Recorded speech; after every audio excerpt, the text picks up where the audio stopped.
This is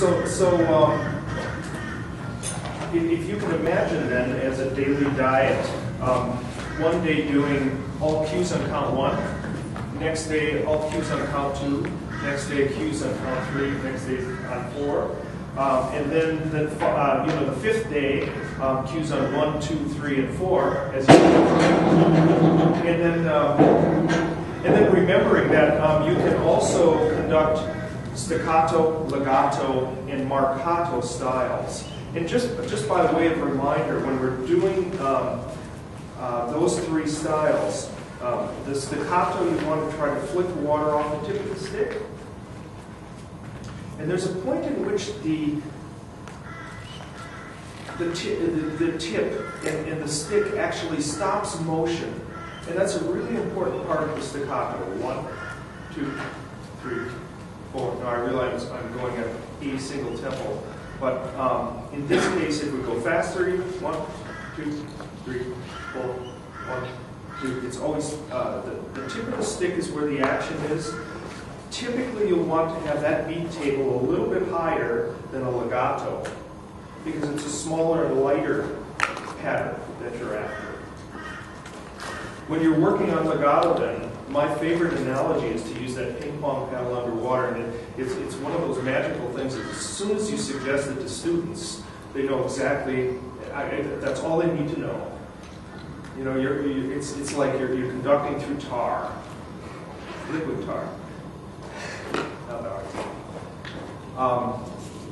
In that one, the tip of the baton really never stops, but yet the tip of the baton is where the action is. That's the ictus point. And where you change direction is where that beat is. So much of band music has marcato or accents. And so it's very easy to get bursitis, shoulder problems, and the reason why is because oftentimes when we do marcatos, the shoulders are up high, the beat table is too high. So I would suggest that you lower the beat table to almost about just above belly button height, so you can see the weight, and you can rely on the weight of the shoulders. 1, 2, 3, 4, this way. And you'll notice that particular beat pattern, the beat is more in the hand than any of the other patterns. The beat pattern itself, certainly you see action in the stick.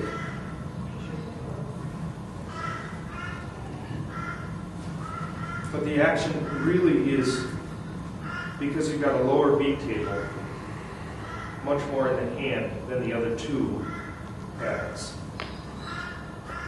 So, daily diet in the mirror, just checking to see if you're actually seeing in reality what it is your students are seeing. And ultimately, we want to be able to gesture non-verbally. And the only way to get that from students is to really exaggerate the differences. It's like when we talk about articulations, we